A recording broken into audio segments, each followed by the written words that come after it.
Hello, and welcome to Hack of All Trades. This is your host, Jordan Johnson, and I am the hack of all trades. What's going on, you hacks? You bunch of hacks. How you doing today? Hope you're doing well. Just wanted to do another installment of Hack of All Trades for everybody. For my huge listener base, might as well do a Hack of All Trades episode. Keep the hungry people fed. And continue on with this series. So this is going to be a little bit different episode. Basically, I am currently really into, tons of weird sideshow stuff. But currently right now, one big thing I'm getting interested in again is sort of like symbols, symbolism, obviously. And different sort of symbols over time that have gained meaning or, mean certain things or might represent something, and becoming better at recognizing those symbols because it may not, seem, it may not seem all that crazy to think that, these symbols are around us in our daily life, and the more you recognize them, the more you can begin to see them.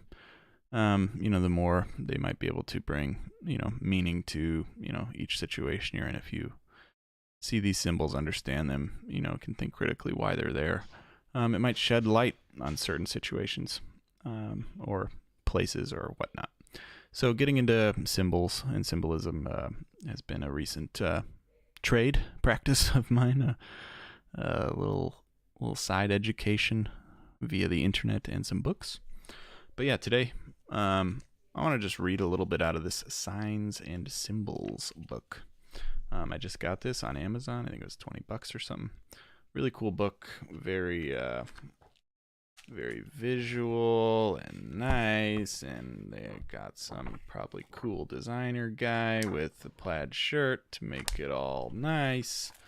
And it's just a cool book that goes over a lot of signs and symbols.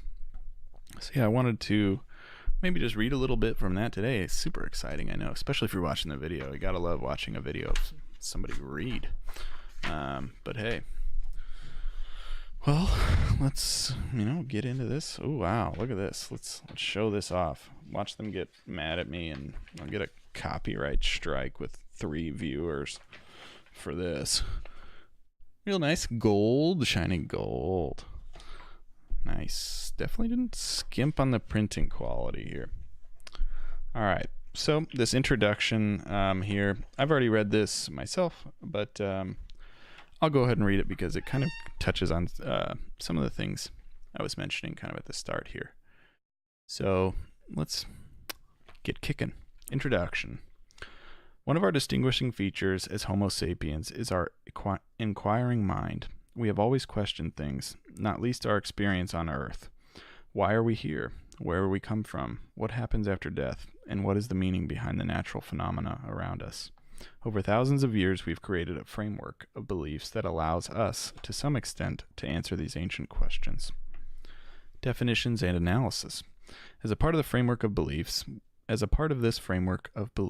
we have developed an external vocabulary of signs and symbols that remind us of our unity with the cosmos. Both signs and symbols are widely recognized, but the difference between the two is sometimes unclear. A sign is straightforward in its function. It may be a constituent part of a written or visual language, a visual vocabulary of warnings about the road ahead, or a dramatic statement about a company's product. Signs give a simple message that is of immediate, momentary relevance. A symbol, on the other hand, is a visual image or sign representing an idea, a deeper indicator of a universal truth. Fire, for example, symbolizes both the sun and the masculine life force that is all around us, whilst a spring flower represents rebirth and new life. When viewed in the light of symbols, life becomes enriched and meaningful. So that's kind of what I was touching on, is when you can sort of pick up on these symbols, or you see a statue, or you see some little ornate parts of a statue, you don't really think about what they mean, kind of coming to understand symbols and this sort of the use of them, the historical use of them, can really shed some light, new light onto something maybe you walk by every single day. So that's kind of why it gain my interest. From the earliest times, symbols have related to the cosmos, fertility, death, and renewal, but the advent of psychoanalytical theory has caused ideas and objects to be examined in the light of the psyche and psychological needs. A dark shadow, for instance, can be seen as symbolic of inner insecurities. Many fairy stories, when analyzed, relate to the process of growing up, encountering obstacles, and emerging as adults. For example, Little Red Riding Hood.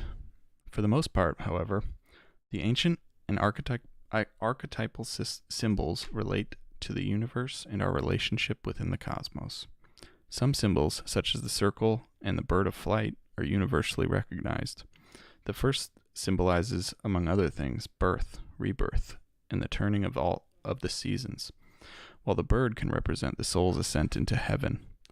Fabulous beasts, too, have appeared in art for millennia. These symbolize the joint qualities of the creatures they represent. A satyr, for example, is part goat, part man, indicating a human's higher and lower self. Migration of symbols. The fact that some symbols appear in a widely scattered parts of the world gives rise to the debate on their origin. Did they occur spontaneously as a natural part of humans' unconscious? Or were they the result of the transforming of ideas from one country to another? We are increasingly aware of the amount of travel that took place in the ancient world. Trade routes crisscrossed the globe, and religious ideas, art styles, and even artists themselves traveled with traders. This is how Islam reached Southeast Asia, Buddhism extended to Japan, and Portuguese is spoken in the heart of South Africa. As goods and ideas were exchanged, so were symbols, which gained significance far from their place of origin. The dragon, a Chinese symbol of creation, is one such symbol. In China, it represents the glory of both the emperor and the sun. But in European Christian art, it symbolizes the negative, representing humankind's baser self. The image of the bird battling the serpent is found in New Guinea and in the Americas and symbolizes the eternal struggle of the sky, earth, and waters. Finally, the Tao Te, or highly stylized face that appears on the bronze vessels of ancient China, reemerges in gargoyles of European cathedrals and in the motifs of cultures around the Pacific Rim.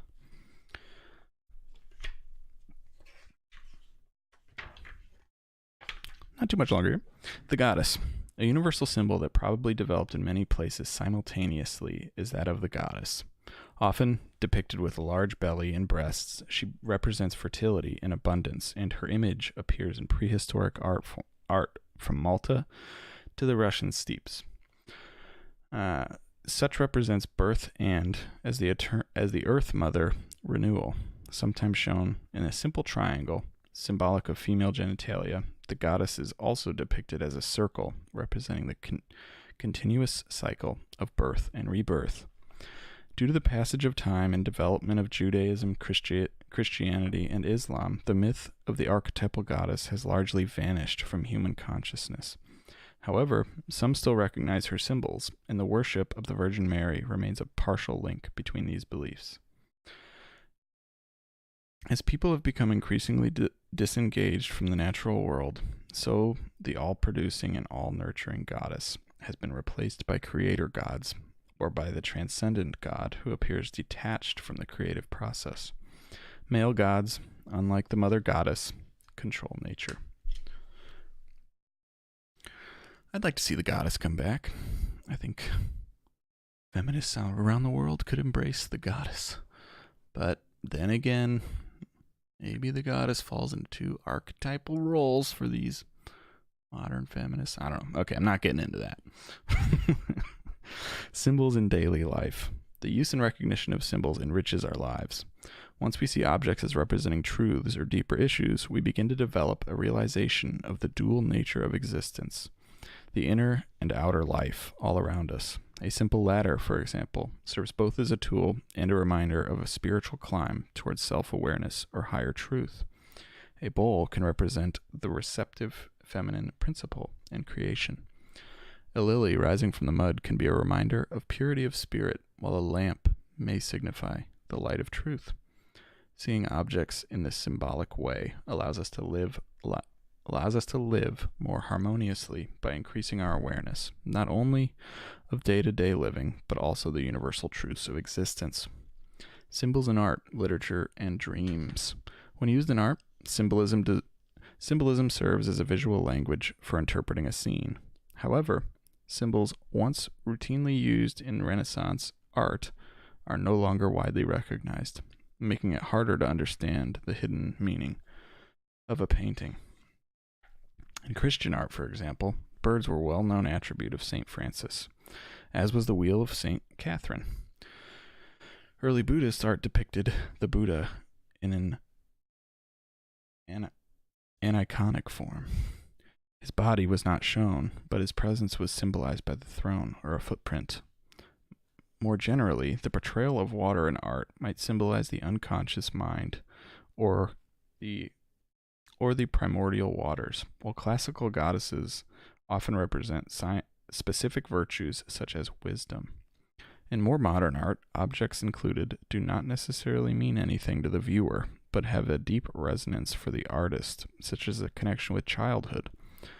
Similarly, in the Australian Aboriginal dreaming, a person's life and surroundings make up his or her unique thumbprint, often painted in the sand.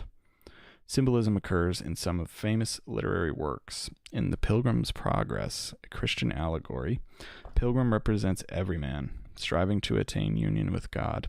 In C.S. Lewis's Narnia stories, Christian allegory also appears in the form of Aslan, the lion, who represents Christ.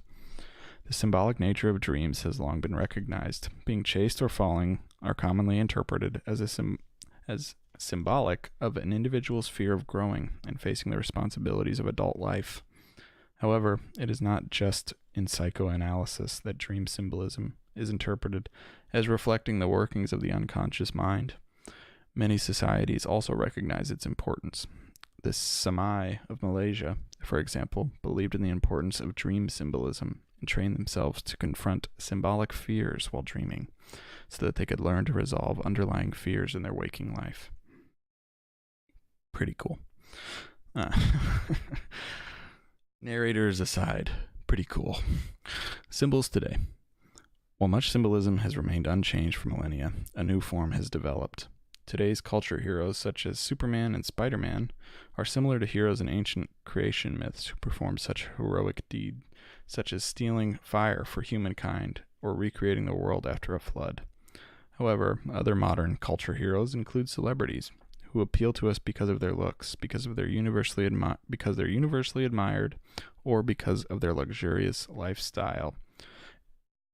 This attraction is presumably a response to the deep-seated insecurities that we face today. Other symbols are doom-laden, for example, the mushroom cloud over Hiroshima that marked the advent of the atomic bomb, or the collapse of the Twin Towers in New York's World Trade Center, both of which represent our worst fears of annihilation. A fresh perspective. Wherever we live, we are surrounded by symbols, if we choose to see them. We can go through life ignorant of such rich imagery, or we can open our eyes to the deeper truths inherent in much that surrounds us. For those interested in exploring the philosophical and metaphysical, a world filled with symbols is infinitely rich and rewarding, leading us to a greater understanding of ourselves and bringing a fresh perspective to our lives. Boom. There you go. That's a little introduction. So, if you're interested in learning about symbolism, this book goes into the cosmos next, which I have read that chapter. Talks a lot about cosmology, astrology, or whatever that stuff is. I don't buy into that. But yeah, really interesting read with some really cool information in there. And again, like I said, it can really, shine a light in your sort of daily life walking around. To become more aware of these symbols, how they're used, why, that sort of thing. Can be really interesting. And then there's the whole, like I spoke about in 2 episodes ago, the whole rabbit hole that you can go down with symbolism, or symbols. really, really interesting stuff, but it can also lead you on days, weeks, of digging into why is this symbol on this building? Who owns that building? Whoa, I'm down a rabbit hole. That happens all the time. So just, be careful, be aware of that as you do it, and you'll be less likely to sort of fall into those traps of, I don't see you for a week, and it's because you got caught up on, the planet Saturn being on a pizza place. Let's not talk about that because I would be concerned about that. Well, anyways, hope you enjoyed this episode. Really brief, but, hey, it's what I'm into at the moment. Symbols, signs, cool stuff.